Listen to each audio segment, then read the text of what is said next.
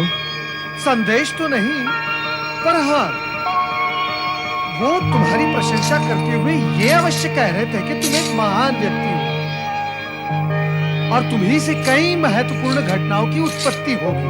सत्य कहा उन्होंने। जिस उद्देश्य से मैं ये तपस्या कर रहा हूं वो महत्वपूर्ण घटनाओं की उत्पत्ति ही करेगा। अच्छा, नारायण नारायण, किंतु वो उद्देश्य क्या है? इंद्र और अन्य देवताओं से प्रतिशोध और स्वर्ग पर अधिकार पाने के लिए ही मैं तपस्या कर रहा हूं। ओम ब्रह्मदेवाय नमः। ओम ब्रह्मदेवाय नमः। ओम ब्रह्मदेवाय नमः।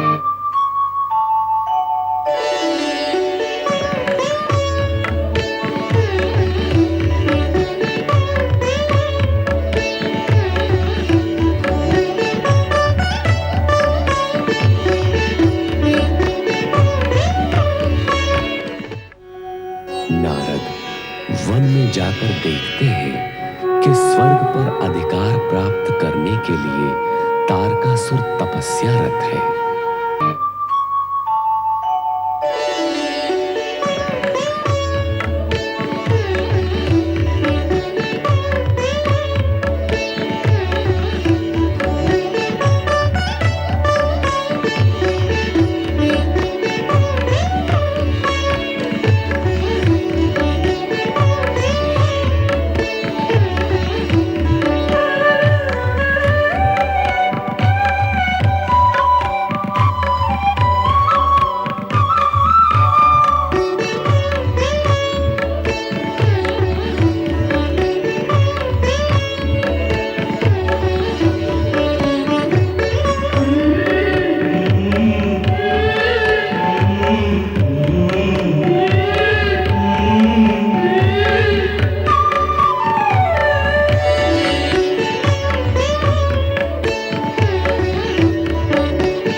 देखिए, देवर्षि आकर लौटे जा रहे हैं।